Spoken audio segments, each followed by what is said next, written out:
Halo tipster, hari ini kita ketemu lagi dengan suasana yang berbeda. Kita lihat di belakang ini adalah pemandangan yang paling indah ya.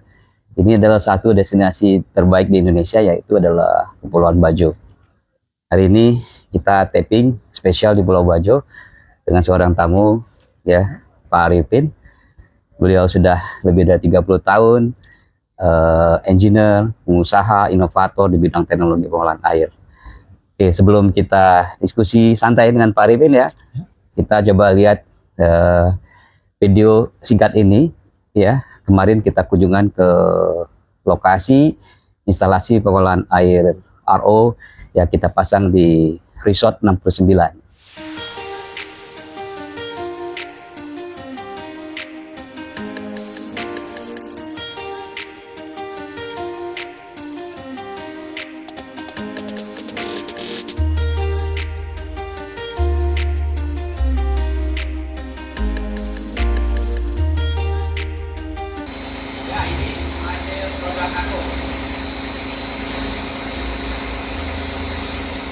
Air asin diolah menjadi air tawar dan mantap.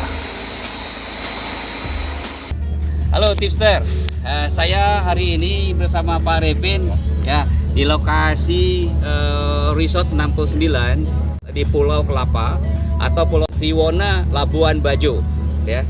Nah, ini kita kesini ya dalam rangka untuk melihat proyek yang sudah kita lakukan untuk mengolah air laut. Dan lautnya itu indah sekali ya, air laut. Kemudian kita olah melalui alat yang tadi kita lihat Pak Arifin ya. Nah, kemudian kita olah menjadi air tawar dan termasuk air yang sekarang kita treatment untuk menjadi kolam renang ya. Ini kemudian air minum, kemudian semua kebutuhan dari resort ini ya, ini adalah diolah dengan menggunakan air laut. Ini membuktikan bahwa teknologi RO itu sangat bermanfaat ya untuk mengolah air laut yang selama ini menjadi sumber yang banyak tapi tidak bisa digunakan. Saat ini sudah bisa digunakan dengan teknologi RO. Oke, selamat pagi Pak Arifin. Selamat pagi Pak Sambu, ya. Ya, makasih Pak Arifin sudah bersedia menemani saya kita kunjungan ke Bajo. Ya, gimana Pak komentar tentang Bajo Pak? Bajo ya salah satu destinasi wisata yang sangat bagus di Indonesia, dengan pemandangan lautnya yang indah, kemudian Taman Nasional Komodo, ya memang tidak mengecewakan Pak. Mengecewakan ya? Bagus sekali ya. Iya. Oke, baik Pak Arifin. Nah, kemarin kan tadi kita sudah lihat video ya. Kemarin kita sudah mengunjungi instalasi pengolahan air ya, air laut yang selama ini menjadi kendala ya, bahwa apalagi Indonesia kan pulaunya luas sekali ya, ada ribuan pulau, sehingga air yang banyak ini, dan Indonesia juga adalah negara kelautan di mana lautnya lebih besar daripada daratan. Benar, ya.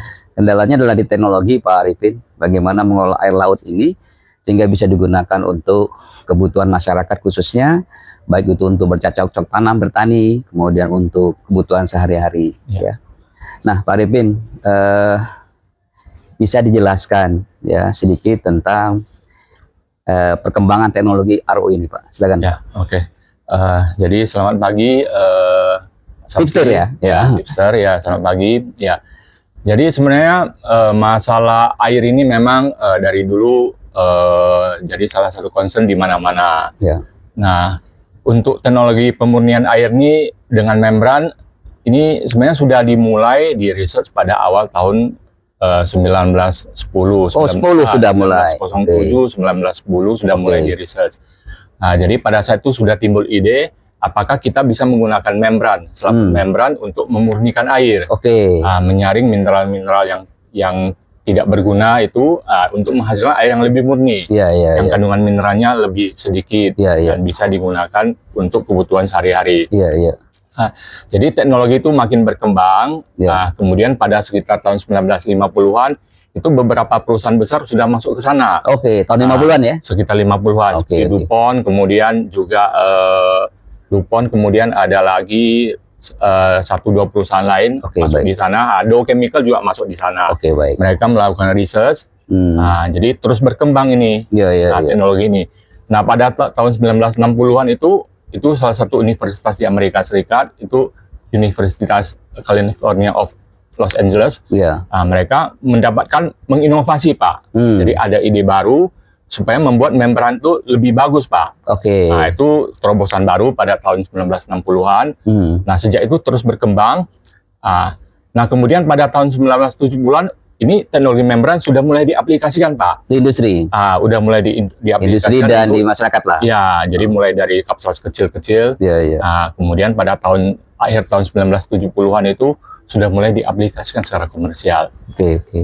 Jadi pengolahan air laut menjadi air tawar itu yang pertama menggunakan teknologi membran itu di Malta Pak. Di Malta justru. Oke. Dan itu memang daerah laut juga ya. Malta itu kan daerah kepulauan, Iya. mirip-mirip dengan Bajos ini Pak. Iya. Jadi mereka itu pulaunya kecil, kemungkinan sumber airnya juga Susah ya. Sumber air tawar yang susah, jadi mereka mengaplikasikan teknologi membran itu pertama di sana. Nah sejak itu ya terus berkembang. Ya. Makanya sampai sekarang ya sudah banyak lah diaplikasikan. Dan memang teknologi ini sangat berguna Pak untuk menghasilkan air tawar dari air laut. Baik. Ya. Baik Pak Arifin, luar biasa. Nah Pak Arifin, kebetulan kan Pak Arifin juga menulis buku ya. Buku ini tentang aplikasi teknologi reverse osmosis dalam pengolahan air. Ya, ini setahu saya belum ada ya. Mungkin salah satunya buku tentang teknologi RO yang aplikatif ya, berdasarkan pengalaman Pak Arifin selama lebih kurang 30 tahun dan sudah menginstalasi lebih dari 100 unit di seluruh Indonesia ya. Nah, dalam buku ini juga dijelaskan bagaimana cara mengoperasikan, kemudian prinsip-prinsip daripada RO itu. Pak Arifin, bisa dijelaskan nggak bagaimana sih cara kerjanya RO itu Pak? Oke, ya. Jadi memang kebetulan saya kan sudah sekitar dengan Pak Sauki sama, kita sudah sekitar 30 tahun untuk berkecimpung di bidang water treatment. Jadi salah satu bidang yang memang menarik saya dari dulu itu adalah teknologi membran ini. Karena mungkin sekitar 30 tahun lalu itu teknologi masih agak awam di Indonesia. Betul. Masih tidak banyak dipakai. Ya mungkin kendalanya adalah waktu itu kan unitnya mahal. Kemudian juga teknologinya ya mungkin agak susah, kata orang-orang agak susah dihandle untuk maintenance, perawatan segala macam agak susah. Tetapi saya mencoba melihat bahwa aplikasi membran ini merupakan suatu peluang Pak. Makanya kita mulai coba buat instalasi di industri-industri Pak. Jadi sejak tahun 1993 kita mulai. Saya pertama menangani RO ini di salah satu PLTU Pak. Oh PLTU justru yang mengolah air laut itu menjadi air tawar. Nah biasanya PLTU selama ini mereka menggunakan thermal desalinasi ya Pak ya. Benar. Nah dulu teknologi RO yang berbasis membran ini ya masih sangat awam, makanya mereka selama ini menggunakan thermal desalinasi. Dan saat ini sudah berganti dari desalinasi menjadi reverse osmosis. Silakan Pak, lanjut Pak. Jadi thermal desalinasi itu kan butuh energi yang besar Pak. Energi yang besar. Jadi biayanya sangat tinggi, mahal. Kemudian masalah juga banyak juga ya. Betul. Jadi unit ini harus besar. Kemudian masuklah teknologi RO ini. Jadi kita ya mulai coba lihat aplikasi ini kan luas Pak bidangnya. Jadi bukan saja untuk mengolah air laut, tapi bisa juga untuk air-air yang air gambut, payau itu semua bisa kita olah. Baik. Ya, jadi teknologinya sebenarnya adalah simpelnya begini Pak. Jadi teknologinya adalah penyaringan Pak. Penyaringan. Jadi mungkin selama ini kita berpikir bahwa penyaringan itu adalah saringan pasir, saringan ijo. Ini bukan. Ini menyaring juga, tetapi menggunakan selaput. Selaput. Membran. Jadi contoh selaput yang paling gampang itu ya mungkin kulit hewan Pak ya, kulit kambing ya. Itu kalau kulit kambing itu kita bentang, itu menjadi selaput Pak, jadi membran. Jadi kita gunakan membran, ini membran sintetis Pak ya. Jadi dibuat dari bahan kimia. Jadi selaput membran itu seperti kertas saja Pak. Selaput gitu. Nah air itu kita dorong Pak. Menggunakan tekanan pompa, kita dorong air itu melewati selaput membran ini. Jadi nanti molekul air yang bagus itu dia akan lewat Pak, berdifusi istilahnya. Dia menerobos pori-pori di membran itu, dia lewat. Air bagus itu dia lewat. Nah kemudian garam itu tertinggal Pak. Tertinggal di membran ini, dia nggak lewat. Nggak lewat dia. Kenapa nggak bisa lewat Pak? Karena pori-pori dari ukuran molekul daripada membran tadi lebih kecil dari molekul air tadi, molekul mineral tadi. Betul. Molekul air karena dia ukurannya lebih kecil dari pori-pori, dia bisa lewat. Nah, kemudian ukuran dari garam-garam mineral itu seperti kapur, garam segala macam itu dia ukurannya lebih besar, dia nggak lewat. Baik. Baik, tadi ya sudah jelaskan secara sederhana ya bahwa kunci daripada RO ini ada di membrannya. Ya. Berarti pusatnya di membran itu ya Pak ya? Di membrannya, ya kuncinya di membran. Di membran tadi. Ya. Nah Pak, kita bicara juga sekarang itu kaitannya dengan apa namanya teknologi sekarang ya, sudah mulai berkembang. Dulu mungkin perlu tekanannya sangat tinggi, kemudian kapasitasnya juga rendah gitu ya. Sekarang kan teknologi sudah agak lebih baik. Benar. Sekarang kalau kita apa namanya perkembangannya sekarang udah ada seperti apa Pak perkembangan teknologinya sekarang, baik dari segi pressure ya maupun dari segi membrannya sendiri Pak? Iya. Daya tahannya membran. Benar ya. Sekarang membran itu kalau dulu kan membran tuh awal-awalnya katanya dibuat dari bahan namanya nitroselulosa. Kemudian makin berkembang, jadi sekarang mereka kembangkan membran dari bahan sintetis Pak. Poliamid. Poliamida atau polisulfon. Polisulfon. Jadi itu membrannya dia lebih tahan Pak. Lebih kuat, jadi tidak gampang koyak.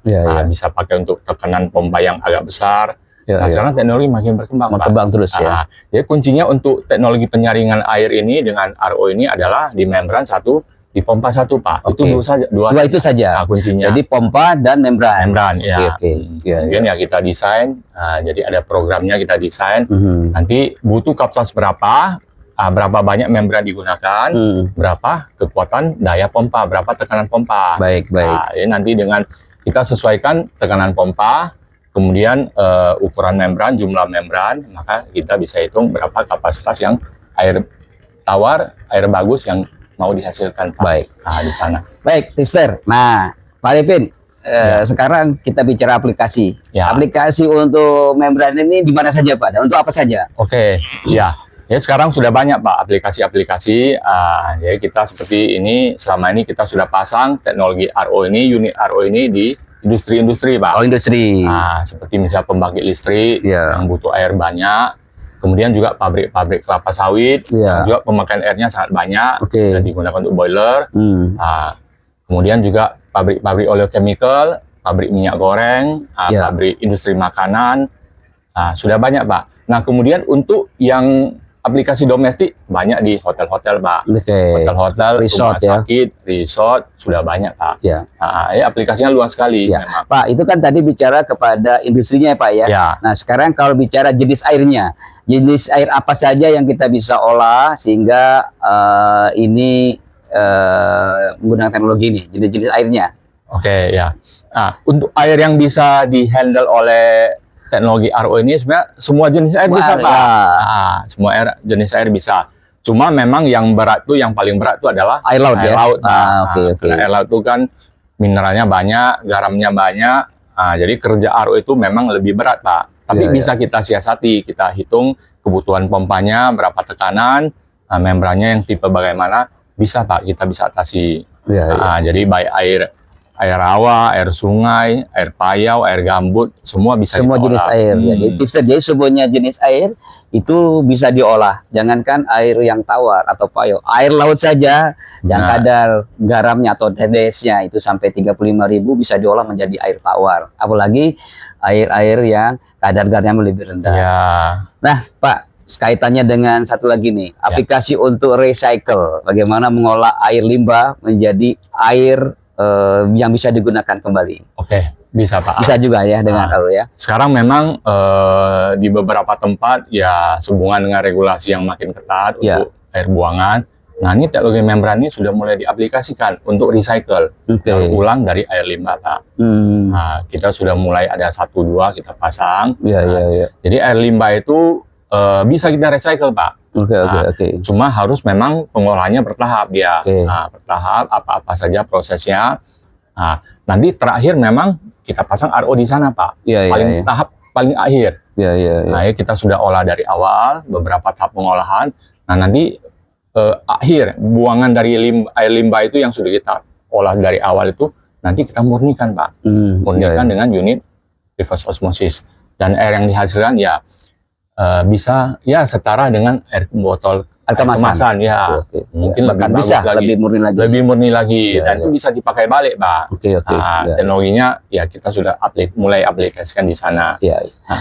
Ya, sebagai tipster, sebagai contoh ya, di beberapa negara termasuk misalnya Singapura, mereka punya unit namanya New Water ya, di satu kawasan mereka mengolah air limbah kotoran dari rumah tangga, industri, mereka recycle gunakan sampai mereka memproduksi air minum ya. Jadi ini menunjukkan bahwa betapa RO ini bisa mengolah air limbah kotoran ya, dari manusia, bisa dikembalikan menjadi air minum ya. Begitu juga aplikasi yang lain, Pak, seperti untuk pemurnian darah, untuk hemodialisa juga menggunakan air RO juga ya. Benar, Pak. Prinsipnya sama. Cuma untuk cuci darah istilahnya, Pak, ya, itu kita gunakan membran juga, Pak. Cuma dia ukuran pori-porinya sedikit lebih besar dari membran RO. Itu ukurannya di nano, Pak. Nano ya. Tapi prinsipnya sama. Jadi darah itu ibaratkan dengan air, Pak. Jadi mengandung banyak kotoran. Itu darah itu disaring. Prinsipnya sama dengan kita menyaring, memurnikan air laut. Jadi kita murnikan darah, Pak. Aplikasi cuci darah. Baik, Pak Arifin, kan Pak Arifin kan sudah 30 tahun bergerak di bidang ini, sudah memasang lebih kurang 100 unit di seluruh Indonesia. Tadi dijelaskan dengan berbagai aplikasi ya. Nah, apa tantangannya, Pak? Jadi sekitar awal tahun 2000-an itu kita mulai kenalkan teknologi RO ini untuk kepada pengusaha-pengusaha, Pak. Punya yang owner industri. Artinya decision maker-nya lah ya. Benar. Waktu itu ya memang masih mahal sih, Pak. Teknologinya masih di Indonesia masih mulai berkembang, unitnya masih mahal. Jadi kendalanya waktu itu ya dari mereka itu ya, wah ini alatnya terlampau mahal. Nggak usah lah, saya pakai yang biasa aja. Nanti efeknya ke alat-alat yang rusak gimana? Nggak apa-apa, nanti rusak kami ganti. Nah itu konsep pemikirannya masih begitu, Pak. Kemudian beberapa 1-2 mereka mau coba, Pak. Coba, memang hasilnya bagus, Pak. Berhasil. Investasi awal agak mahal, tapi biaya maintenance ke depannya lebih murah, Pak. Dan alat itu bagus, Pak. Karena air dari RO yang dihasilkan itu stabil kualitasnya. Jadi mereka nggak pusing ya alatnya rusak atau segala macam. Artinya untuk pengoperasinya lebih mudah ya, Pak, dibandingkan dengan teknologi lain. Lebih mudah, Pak, karena ini kita desain dengan sistem auto. Auto, jadi air yang dihasilkan itu kualitasnya stabil. Kualitasnya stabil, auto kita desain, maintenance juga murah, Pak, lebih gampang, murah. Jadi konsepnya itu RO ini rumit, mahal. Nah, itu yang harus kita ubah, Pak. Nah, ini salah satu tujuannya ya, Pak Arifin ya. Ini salah satu tujuan Pak Arifin menulis buku ini adalah tujuannya juga untuk mengenalkan teknologi ini kepada khalayak massa ya, maksudnya ke masyarakat luas lah ya. Ke industri, ke industri pariwisata, owner, kemudian mungkin juga tim technical engineer gitu ya, supaya mereka paham bahwa sebenarnya investasi pengolahan operasi RO itu tidak sulit ya, Pak ya. Tidak sulit, operasinya tidak sulit ya. Kalau kita hitung-hitung ya biayanya sekarang udah lebih murah, Pak. Lebih murah ya. Teknologi sudah makin berkembang. Jadi sudah lebih murah. Baik, tipster. Nah, tadi kalau di awal tipster lihat dari video yang kita tampilkan itu adalah hasil kunjungan kami ke lokasi RO yang kita pasang di Resort 69 dan sudah beroperasi dengan baik. Ini adalah menggantikan air yang selama ini digunakan dari lokasi yang jauh ya, dari resort menggunakan kapal.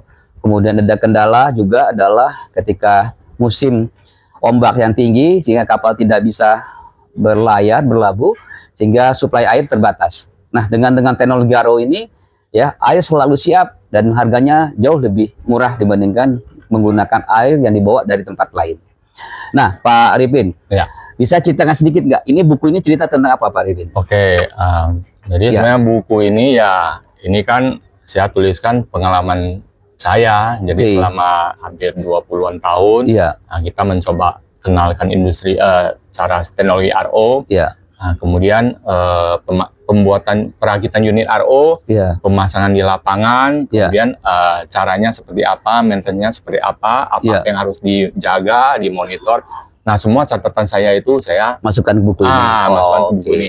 Jadi ini lebih ke praktikal, Pak. Nah, jadi praktikal kita tidak bahas rumus-rumus kimia, enggak. Jadi ini hanya lebih ke praktikal, Pak. Ya, ini bisa dipegang untuk pegang di lapangan, Pak. Oke, jadi operator pun bisa. Bisa. Engineer apalagi? Bisa, Pak.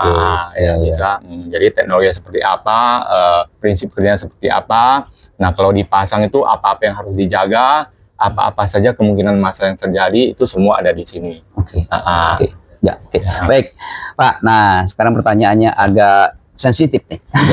Gimana, Pak Sawi? Nah, kita bicarakan sekarang kan teknologi ini sudah dikenalkan, kemudian existing kan menggunakan paling enggak ada 2 teknologi sebelumnya ya, thermal resonansi dan ion etching resin, menggunakan resin. Apa kelebihan daripada RO ini, baik dari segi investasi maupun operasi dibandingkan dengan 2 yang sebelumnya, Pak? Ya. Pertama adalah kestabilan daripada produknya itu, Pak. Kestabilan produknya stabil, stabil, kualitasnya stabil. Kualitasnya stabil. Jadi kalau menggunakan demineralisasi, airnya kadang-kadang itu bisa leakage, bocor, enggak terdeteksi. Jadi ini pertama kualitas stabil. Yang kedua apa, Pak? Kemudian ya dia punya kualitas stabil, pengoperasiannya lebih mudah, Pak. Lebih mudah. Kalau misalnya di ion exchange kan perlu regenerasi campur kimia, nanti salah regenerasi hasil nggak tercapai, itu prosesnya agak ribet, Pak. Kalau ini kan dia udah desain otomatis, dia gampang, pengoperasiannya gampang. Kemudian satu lagi juga unitnya lebih kecil, Pak. Oh, space-nya kecil. Space-nya kecil. Space kecil, kemudian pemipaan segala macam lebih simpel, Pak. Dari segi tadi, Pak, dari segi operasi, cost-nya dari operasional lebih murah. Cost-nya lebih murah, lebih Pak. murah ya. Jadi artinya overhaul lebih murah dibandingkan kualitas lebih bagus, harga lebih murah, operasional lebih mudah. Benar.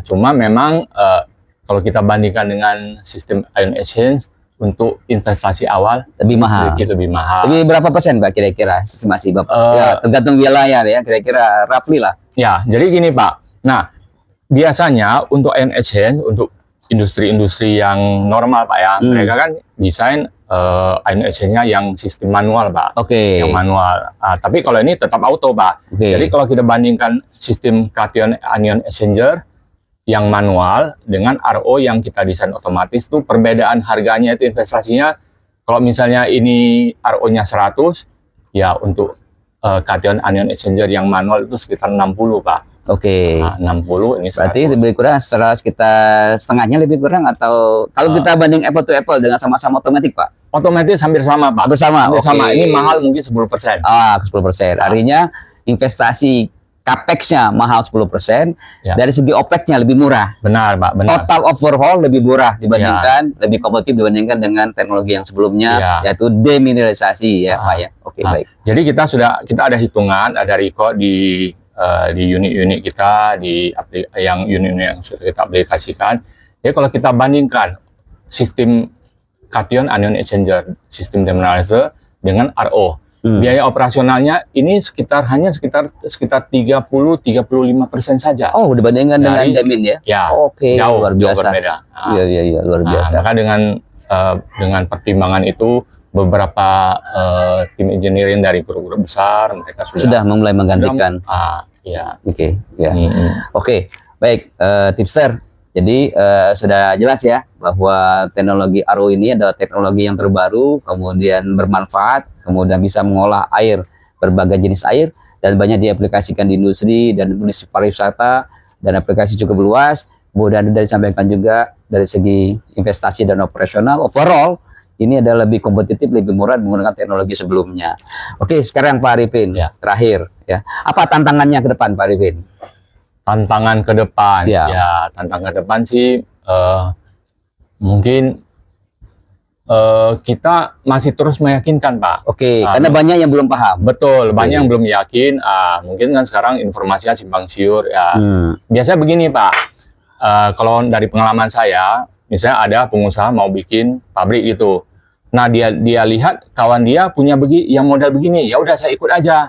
Padahal sistem yang punya kawan dia itu sudah ketinggalan zaman. Nah, mereka nggak pikir gimana, apakah ada sistem yang lebih canggih, lebih murah, lebih efisien. Mereka banyak ikut, Pak, di desain. Ikut-ikutan.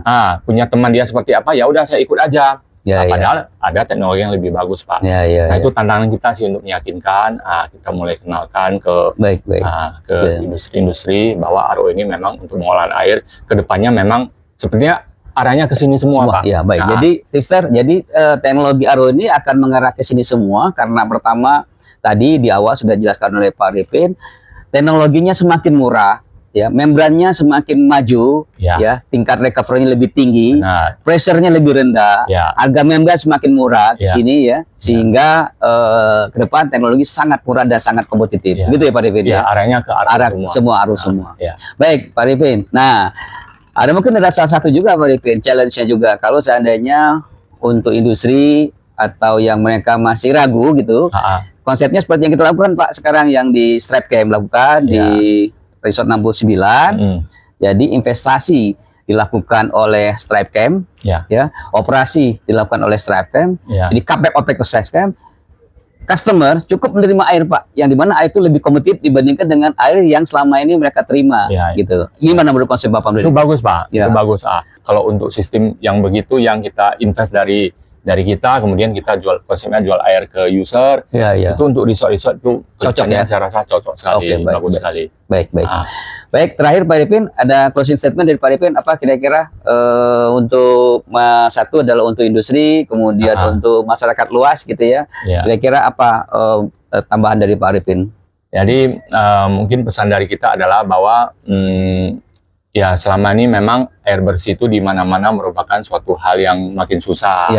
Nah, kita tetap jadi sebagai kita dari tim SCI Stripe Camp Stripe Camp, kita tetap mencoba menginovasi, memberikan cara supaya untuk pengolahan air bersih ini Pak. Baik.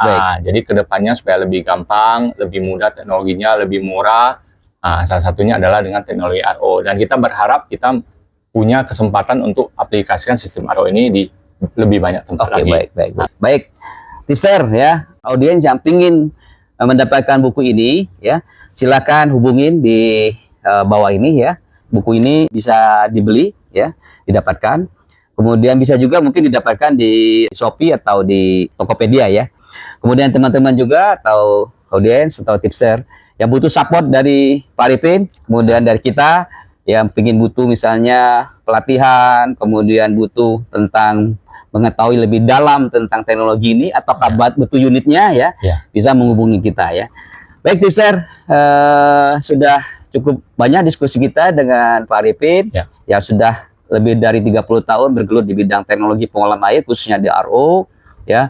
Terima kasih Pak Arifin atas kehadiran. Mudah-mudahan Pak Arifin tetap sehat, tetap semangat, tetap bisa keliling seluruh Indonesia. Bukan hanya ke Bajo, tapi juga ke tempat-tempat lain, tempat-tempat wisata yang lain, termasuk juga di Papua ya, di apa namanya, di Maluku Utara. Ada satu lagi Papua yang kita akan kunjungi nanti, yang akan dibangun juga grupnya 69 di Raja Ampat. Siap. Raja Ampat juga akan dibangun resort yang akan kita aplikasikan juga menggunakan RO. Sekali lagi terima kasih Pak Arifin, semoga tetap semangat, tetap sehat, kemudian memberikan manfaat yang besar untuk masyarakat Indonesia, bangsa Indonesia, anak-anak muda ya. Mudah-mudahan juga banyak orang-orang Indonesia yang sukses ya dan bergelut di bidang ini. Baik, Sister, terima kasih ya. Sampai ketemu lagi kita. Wassalamualaikum warahmatullahi wabarakatuh. Terima kasih.